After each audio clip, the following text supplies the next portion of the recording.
Have you ever found yourself doing all the right things, going for walks, joining an exercise class, even doing squats or leg lifts, and yet your knees still ache? Maybe they feel stiff in the morning, or there's that familiar sharp twinge when you get up from a chair. And the most frustrating part? You're trying, you're moving, you're doing what you've always been told will help, so why do your knees still hurt? You're not alone. I talk to so many people in their 50s, 60s, even 70s who say the same thing. I'm staying active, but my knees haven't gotten any better. In fact, some days they feel worse. And I hear the same quiet question under their words. Is this just how it is now? Let me say this loud and clear. No, it's not just aging. And no, you're not broken. The truth is, knee pain despite exercise isn't a sign that you're doing too much. It's often a sign that you're missing something important, something subtle but powerful. Because here's the thing most people never hear. Not all movement helps your knees equally. In fact, the wrong kind of exercise, or even the right exercise done the wrong way, can make things worse. It's not your fault. You've probably been told just keep moving, and that's only half the story. So in this video, we're going to fix that. We'll walk through the real reasons your knees might still be hurting even though you're staying active. We'll uncover common mistakes that nobody tells you about, show you the simple things your body is likely craving, and build a picture of how you can actually feel stronger, steadier, and pain-free again. And stick with me until the very end, because the final insight we'll talk about is the one most people overlook, and it could make all the difference. When I share this with clients, it's usually the piece that finally makes everything click. So let's start unpacking what's really going on beneath that knee pain and what you can do today to start feeling better tomorrow. Let's start with something that surprises a lot of people. You're exercising, but it might not be the right kind of exercise for your knees. Now, don't get me wrong, staying active is one of the best things you can do for your joints. But here's the hard truth. Not all movement is created equal. And for knees, certain exercises can actually cause more harm than good if you're not doing them with the right form, balance, and intention. For example, I've seen so many people doing squats or lunges because they heard it helps build strength, and that's true, it can, but if your knees are tracking too far forward or your heels are lifting or your weight is uneven, it's like putting pressure on a hinge that's not lined up right. Over time, even small mistakes in alignment can lead to big pain. Another common issue is doing too much too soon. Maybe you've just started a new walking routine or joined a group class with friends, and you're pushing hard 5-6 days a week. But here's what no one tells you. The muscles and joints around your knees need time to adapt. Jumping into high frequency or high intensity before your body is ready can cause your joints to become irritated or inflamed. And because knee pain often builds gradually, you might not notice until it's already gotten worse. Then there's the all-or-nothing trap. Maybe you're doing cardio but skipping strength work, or you're focused on stretching but not building muscle, or you've picked one or two go-to exercises and you do them over and over. The body loves variety, especially the knees. When we move in only one way, we neglect the smaller stabilizing muscles that actually protect the joint. That's why it's so important to build a well-rounded routine. The good news is, you don't have to give up movement, you just need to move smarter. For your knees, that means choosing exercises that support joint stability, working on proper form, and balancing strength with mobility. And it doesn't have to be complicated. Even small adjustments like turning your toes slightly out during a squat or slowing down your pace to focus on control can take pressure off your knees and shift the work where it belongs, into your hips, glutes, and thighs. So, if you've been moving regularly but your knees still ache, it's not that you've failed. It just means your body is asking for a different kind of support. And that's what we're diving into next, because sometimes the real problem isn't in your knees at all. In the next part, we'll talk about hidden muscle imbalances that are quietly sabotaging your progress and what to do instead. You might be surprised by how much stress your knees are carrying that should be handled elsewhere in your body. So let's talk about what's really going on behind the scenes, because often the pain in your knees isn't coming from your knees at all. You see, your body's like a team. Every part works together, and when one teammate isn't doing their job, someone else has to pick up the slack. In the case of your knees, that someone else often ends up carrying way more than their fair share, and that's when trouble starts.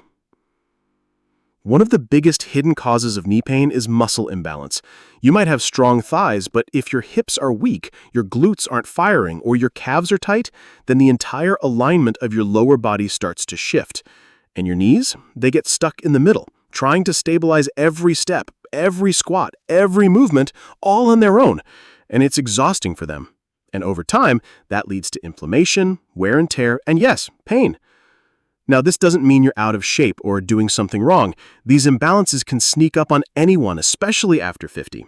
Maybe you had an injury years ago and your body started compensating, or maybe you've just developed movement habits over time that favored one side more than the other. It's totally normal, but it can be corrected. The key is to stop chasing the symptom, the pain in the knee, and start looking at the root.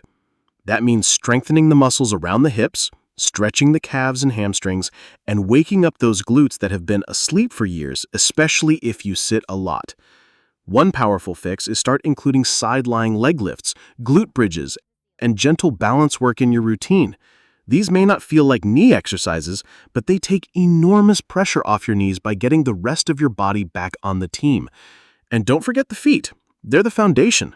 Weak arches or tight ankles can throw off your entire alignment too.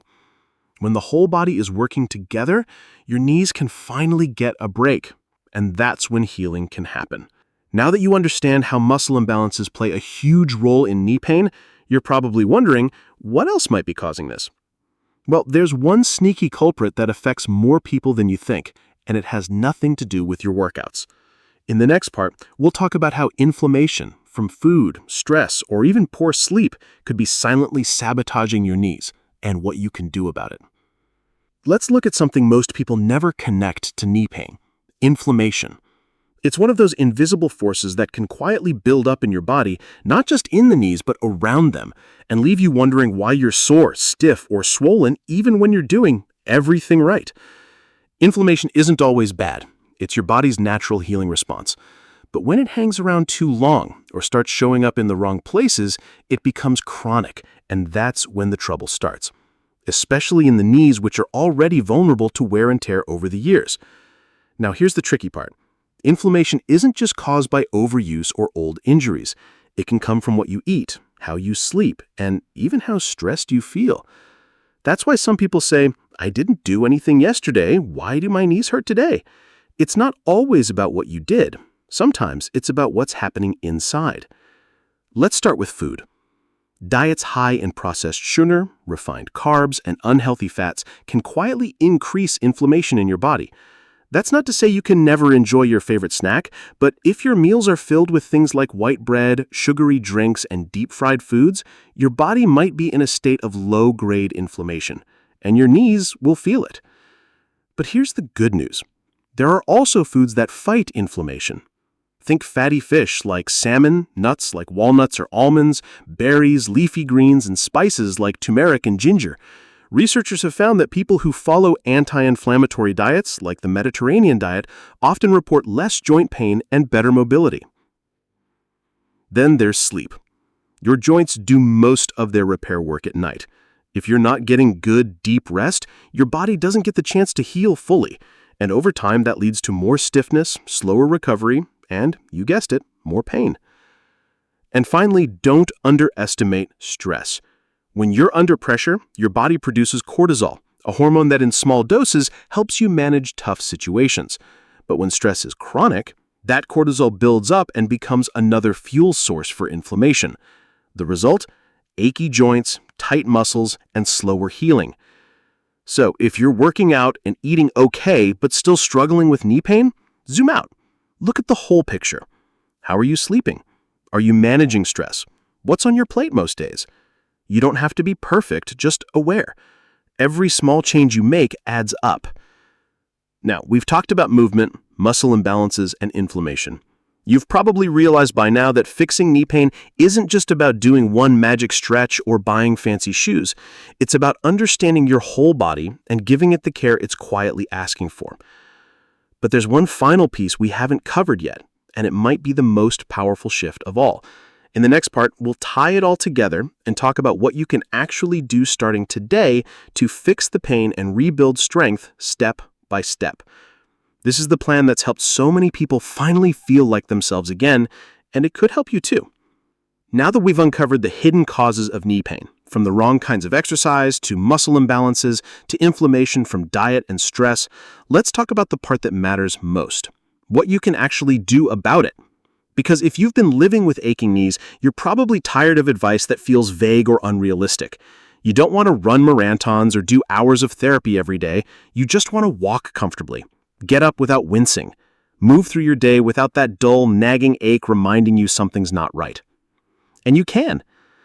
The first step is shifting from random movement to purposeful movement. That means building a routine that's designed for your body at this stage in your life, not what a 20-year-old athlete does. Start with gentle strength training 2 to 3 times a week. Focus on exercises that strengthen your hips and glutes, like step-ups, bridges, or standing leg abductions. These help your knees by giving them backup, strong muscles that carry the load so your joints don't have to. Add in some mobility work. Every morning or evening, take 5 minutes to stretch your calves, hamstrings, and hip flexors. These muscles get tight when we sit for long periods, and they pull on your knees more than you realize. Loosening them up can bring instant relief. Balance is also key, not just in your body, but in your schedule. Make sure your week includes rest days. Give your joints time to recover and rebuild. Go for easy walks or try something low impact like Tai Chi, yoga, or swimming. Activities that move your body without grinding your joints down. Now, let's not forget your internal health. Take a look at your meals. If most of your plate is beige, bread, pasta, rice, start adding color. Think greens, berries, healthy fats, and lean proteins. Try sipping on golden milk with turmeric or snacking on walnuts and blueberries. These little things may seem small, but they create an environment inside your body where healing can happen. And above all, listen to your knees. Pain is a messenger, not a punishment. If something hurts, don't push through it blindly. That's your body asking for a change, in form, in tempo, in support. This whole journey is about tuning in, not toughing it out. And the best part? It's never too late. I've seen people in their 60s, 70s, even 80s regain mobility, rebuild strength, and feel truly good in their bodies again. You're not stuck. You're just one step away from a new approach. So let's take that step together. If this video helped you, let me know where you're watching from or what's worked for your knees. Share your story, because your experience might be exactly what someone else needs to hear. And if you'd like more videos like this, simple, natural tips to help you feel stronger, move easier, and live better after 50, hit that subscribe button or follow along. You deserve to feel good in your body every single day. Thank you for spending this time with me. Take care of those knees, and more importantly, take care of you.